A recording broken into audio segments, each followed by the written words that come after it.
Hey everyone, welcome. This is AllFree, a podcast for collective liberation. My name is Hannah Smith, and I'm your co-host. And I'm Deema Tamimi, your other co-host for All Free, a podcast for collective liberation. Amazing. Deema, can you tell me a little bit about yourself and why you were brought to this collective liberation work?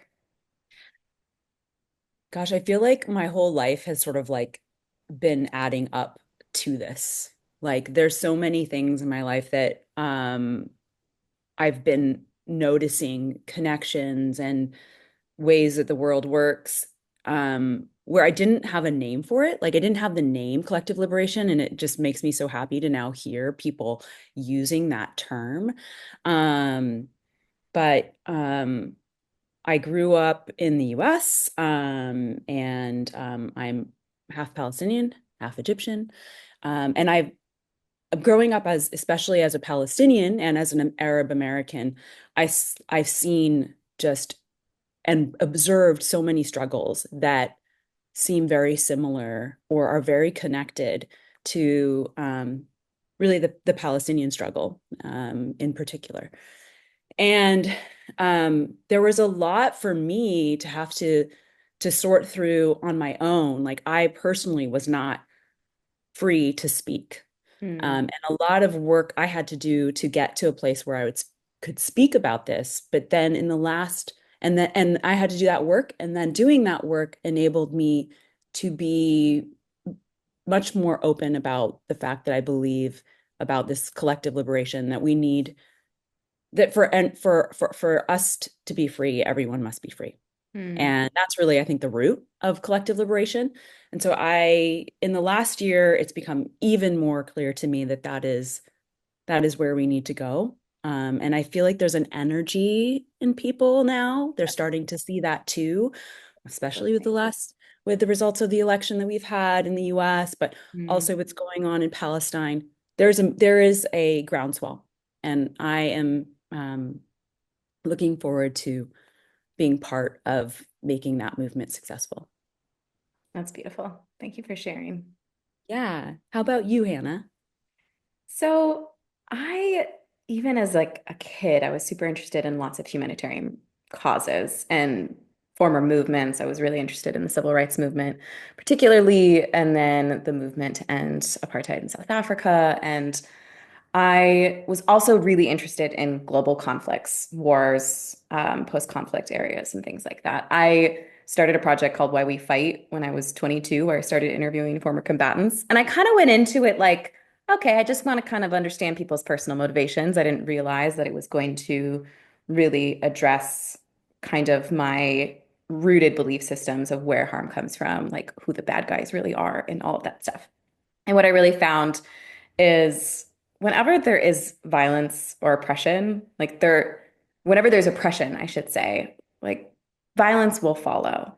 There's no sort Yeah. of injustice that is actually isolated. And I saw this over and over and over again as I saw a lot of these stories had commonalities and these root causes felt very similar and the personal motivations all felt very similar is like there's no injustice that happens in a vacuum and there's no injustice that doesn't affect other people. And so that was like it laid the foundation for me of understanding kind of the mechanisms behind collective liberation. But like you, I didn't have words for it. I was just like, oh, I feel like whenever we're trying to take control and whenever we're harming dignity in other people, it's always going to come back and hurt us. Or whenever we're allowing that sort of harm to happen, it's going to come back and hurt people anyway. And so that was kind of foundational to my thinking. And then in the past year, working a lot on advocacy for Palestine and being so like utterly heartbroken at the injustices that are happening both in Gaza and in the West Bank. I I feel like that further solidified this idea that like there's no suffering that is in isolation. We're all affected by what's happening with each other. And this is like, I think of this both spiritually and very literally. So there's a spiritual kind of implication for me. Like I feel like when we're allowing injustice and suffering to happen, it affects us deeply. I think it makes us sick.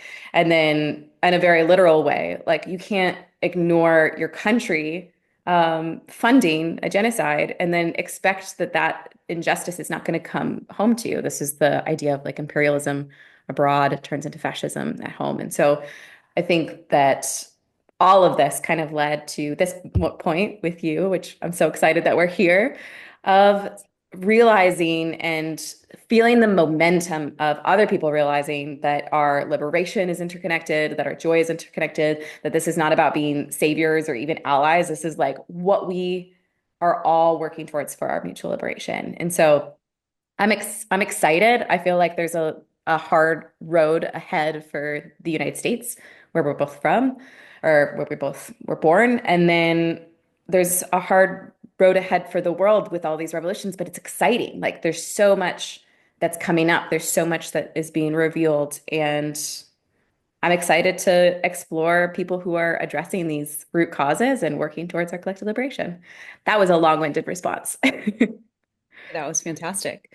Yeah, I mean, you covered a lot of the things I've been thinking about too. And I find it, like when you brought up apartheid South Africa, that was, I don't know if I mentioned that, but like as a kid, I protested apartheid South Africa. I mean, I was very young, but and you can see the connections. And I think that's one of the things I think is starting to change, perhaps, is that people are noticing those things. People are starting, and I feel like even before this last year, I was feeling a groundswell already Hmm. of Yep. general, um, I don't know if it was because of COVID or what, but people maybe were more reflective of what is going on in the world and Mhm. going on in their own lives and how they're contributing to harm.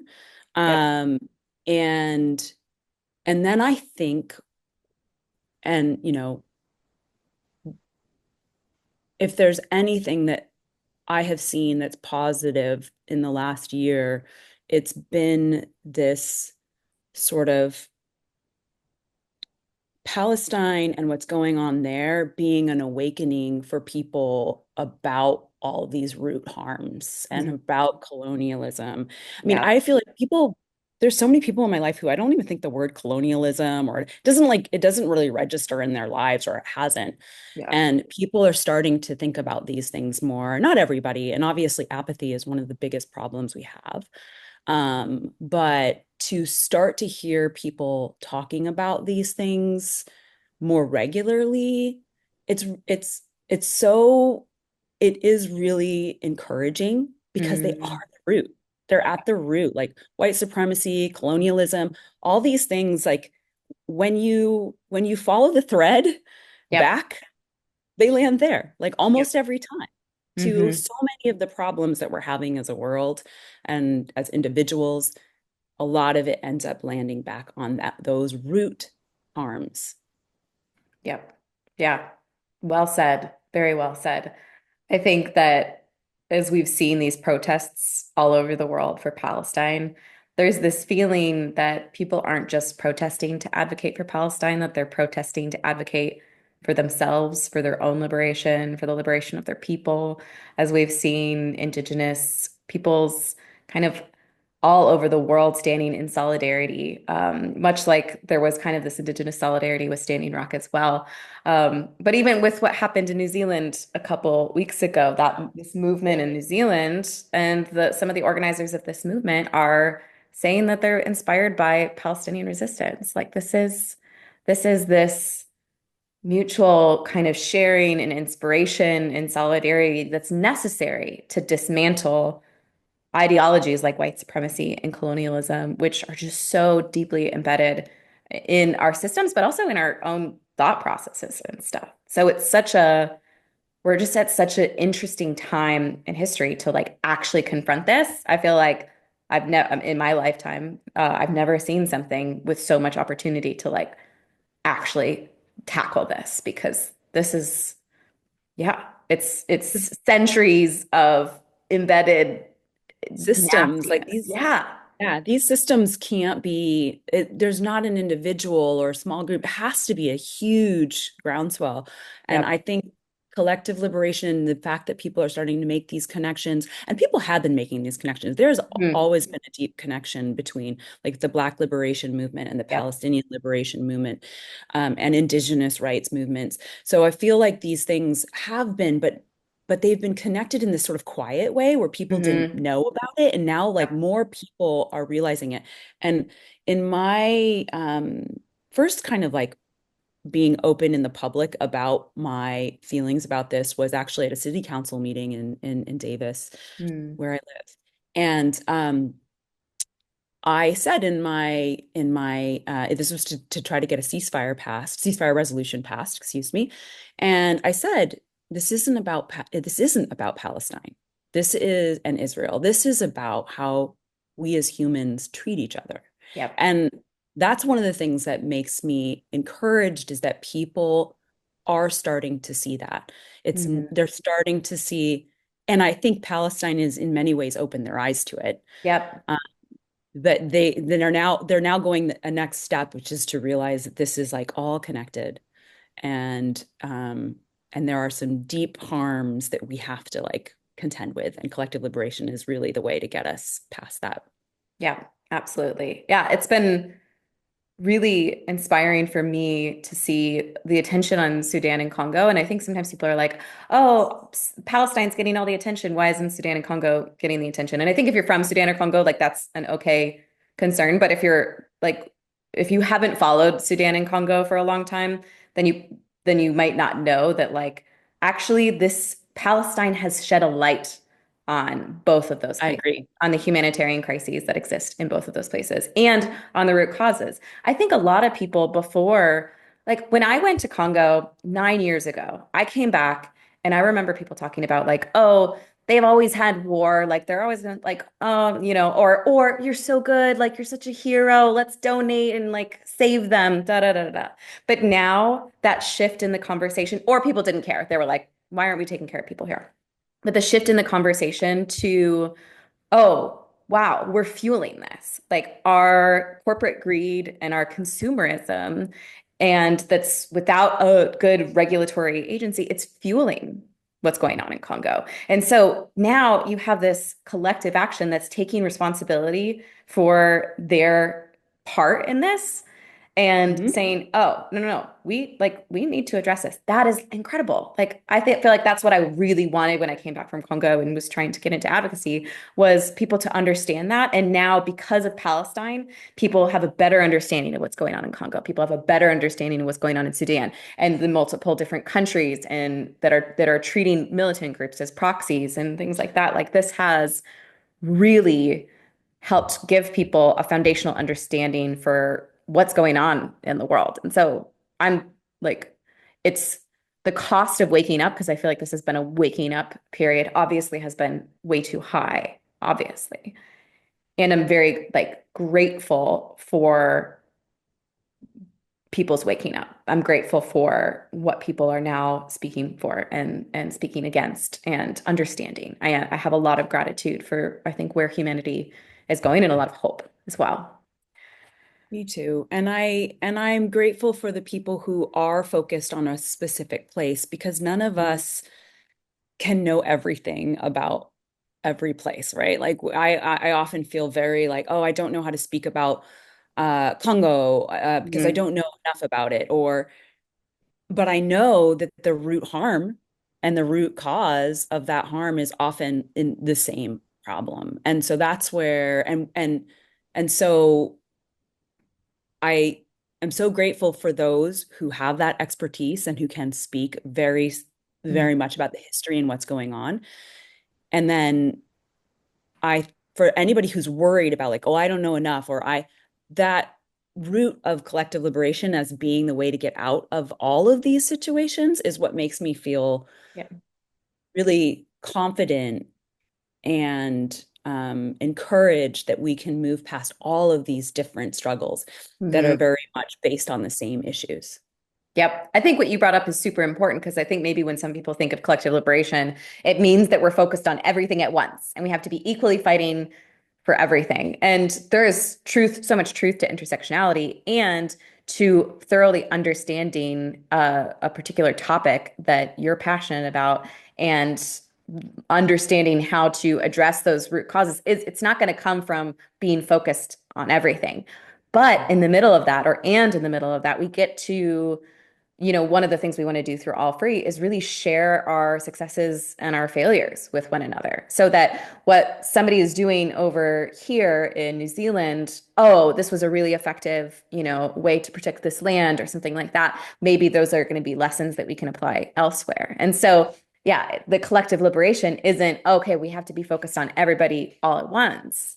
It's let's make sure that we're connected to each other while we're pursuing this, both internally and externally. And I would love to hear your thoughts on like the internal liberation process, because I think maybe when some people hear that, they might be thinking, okay, this is like woo-woo spiritual, or it's like spiritual bypass where it's like heal yourself and then the world will be healed. And Yeah. maybe you can kind of share what your thoughts are on that. Yeah. I think some people come into the world and and I have some people in my life who are like this. They come into the world and they somehow are able to not have as much of the like societal pressure to be a certain way. They're Mm, just like very grounded in who they are. Um, but I think many people and most people, uh, they take on societal pressures and they guard their feelings, they guard themselves, they do things to sort of get through being in this world. And I'm one of those people. I have people in my life who I so like love watching the fact that this is not how yeah. they are. They didn't have to sort of like have this sort of crisis moment where they realized how like trapped they are. For me, I did have that. And a lot of it had to do with self-censorship, silencing Mm, myself. And that's a lot to do with growing up as, a brown woman in the US and especially a Palestinian and Arab woman. Um, and, working at the tech culture, that there's just a lot that did that for me. And so I personally needed to work on um, sort of liberating myself from all of those constraints and being mm, able to say what I believe in. Um, but I also worry sometimes about overly focusing on the individual. So I needed that, and I think a lot of people do need that. I think where I get worried is that we get stuck in the individualistic thinking and we'd mm. stop, you know, and it's kind of what you're talking about, the woo-woo, like that's all you're doing. You're just going to yoga retreats and like working on yourself all day long. Like at some point, first of all, I think that sort of like resonates within the individualistic kind of thinking of the Western world. Yep. And the truth is, you and I were born into that world. Mhm. And so I think it makes sense that at least for me, I started in that place. If I had grown up in another culture, maybe I wouldn't have. Yep. But I wanted to move past that. Like as soon as I was able to sort of heal, I wanted to move past that because I didn't want to live in this place. I didn't see that that would be effective. I'm not going to be effective just sitting and being like, my brain is free, my mind is free, and I'm not doing anything to like make this world better. It's just I'm personally feeling better. And so that, and I think throughout all of this, I've always been thinking about collective liberation, but I did need to do some of that healing so that I could work on collective liberation. And so I Mm. think there's value in that, but as long as we don't get stuck in it and like that's the only focus, I think it's more of a way to get to where we really need to be, which is a more communal way of thinking and a collective way of thinking which will benefit everybody on the personal level, but also on the communal level. That's such a beautiful explanation, and I resonate with that completely. It's that inner work, outer work happening simultaneously, but then working towards not this like self-care, but working towards community care. I feel like Yeah. I've learned so much in the past year about decolonization on so many different fronts. Like I felt like I did 10 years of work to unlearn so much stuff. And then Yeah. in the past year, it was like, oh, you have more to do. You have a long way to go. Like there's just so much We to all do. unlearn. Yeah. We're constantly unlearning and evolving. Mhm. And like even as we're moving forward, we're learning new things that we then need to unlearn. Yeah. because we live in a world where people are influencing us. So it's like it's a constant process of like weeding out things that don't fit for Yeah. us and don't And like fit for a better world. and developing the like gut to feel when things aren't fitting.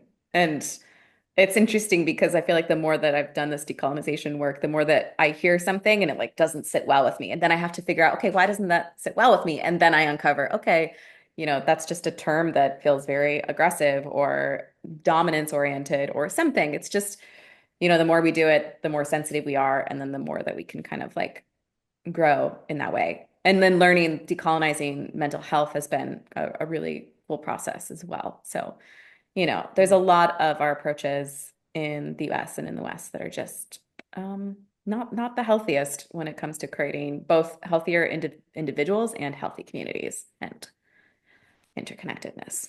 Yeah. Yeah. And one thing you brought like about the unlearning, I think that's actually something that I hope that as we build up AllFree and we talk more Hmm. about these things, we are realizing that it is like a process. We're constantly changing. And so actually us not only looking at what has worked well, but what has not worked well, the mistakes, Hmm. like, being able to be really okay with the fact that I thought this and I realize now I made a mistake. More of that kind Yep. of conversation where people can be, because how do you move forward if you can never admit that you made a mistake? Yep. You can never do that and have people support you. Hmm.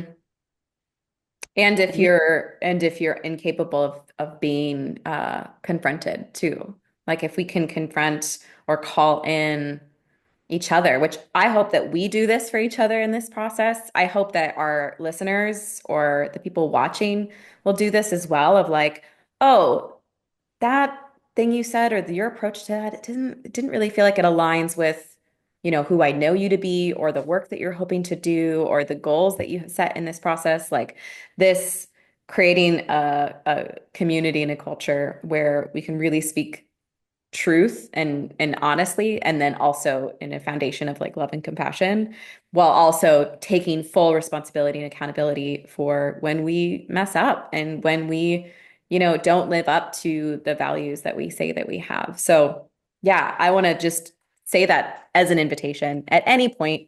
Um, could be in this introduction, but it could be down the road, both for you, Deema, and then also for listeners to just feel like this is a community and to feel like you can absolutely approach us with things that you feel like we should think about or work on. And then also to, we already have a lot of topics we're really excited to talk about, and a lot of guests we're hoping to have on. And then if you want to hear from a certain guest or you want us to explore a certain topic that is on your heart and mind, like we want to hear about it.